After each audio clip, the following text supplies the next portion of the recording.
In this video, we're going to be taking a little bit of a break from the car and cleaning up my mess. I've got a little bit of a game plan on cleaning up this garage and reorienting it. Part of the problem, if you can call it that, is I have 7 children. One of them's out of the house already, but it means I work on the car and then life takes control and I don't always have the time to kind of clean up. Things just start piling up and the pile gets bigger and bigger, and I keep trying to get work done on the car and clean up here and there when I can, but it's now time for a little bit of a reset. I've got a little bit of a game plan here, so let me show you what I've got going on. This video will be mixed in with some of the other car videos, so if you're watching some of the other videos, you might notice that things are back to this original position or forward to the new orientation of the garage. So just keep that in mind if you're a little confused when you're watching some of the other videos. It starts with out here. So I've got a 3-car garage, 3-car driveway, and when we built the house, we had them add an extra 18 inches out here and then over on the other side. And this would probably work with a regular 3-car driveway without the extra 3 foot on the ends, but I figured out we can put these cars at a diagonal and then still add the Jeep, and the cart will eventually sit there to the garage. So it actually allows 6 cars and you never have to play car shuffle. Actually, now that I think about it, most people would be able to do this as long as they don't have a 15-passenger van sticking out on a regular 3-car driveway. So what this means is that 3rd car garage door is always going to be blocked. So this side of the garage will become essentially a permanent shop. So originally the cart was always in this 3rd bay, and I tried to use this middle one as a little bit of a shop area, but being in the middle with no walls to put things against just kind of meant stuff piled up. So now that the car is going to go in this middle spot, I can use that wall and really kind of put some stuff across the front of the garage, since that garage door is really not going to be opened for at least driving a car in and out of, maybe walking in and out of occasionally. So got a little bit of a game plan, and we'll get to work.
night one of the cleanup.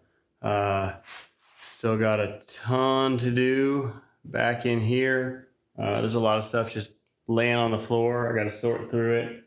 I got this corner largely cleaned up, so I won't be really using this garage door, but I can walk through right here if I open the garage door, so that's nice.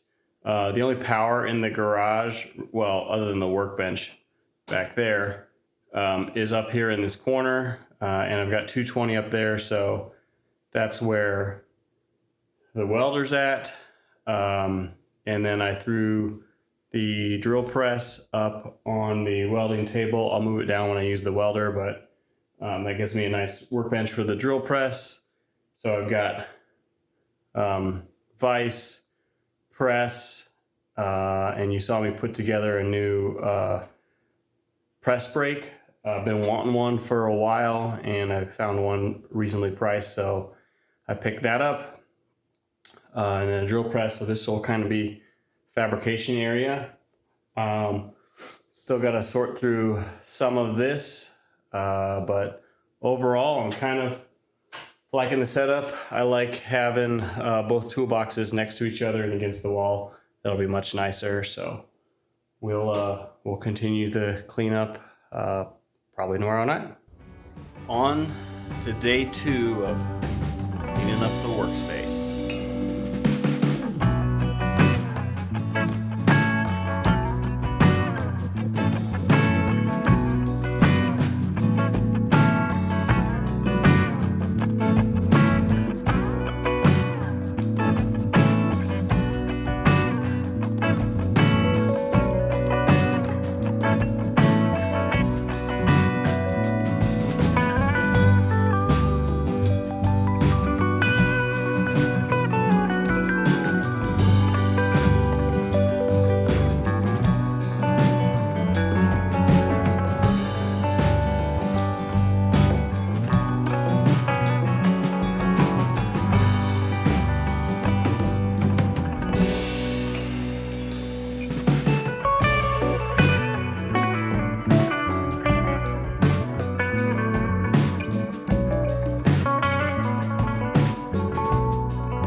quick little video off the beaten path about garage cleanup. Really not much to talk about. Just I'm gonna enjoy a little time lapse on this one. So, but the workspace is much improved. I still need to clean up a little bit up here and figure out how I'm gonna sort these bolts. I just cleaned them up off the floor because that's where what happens is I stick them all in this can, and then when I need a bolt, I just dump it out. And so the can is actually full too. I've often found little bolts I need in the can, so I really don't want to throw away all my bolts, but I need a better sorting system. So I'll figure that out, but hope you enjoyed a ton of time lapse while I clean my garage, and I'll see you guys on the next one.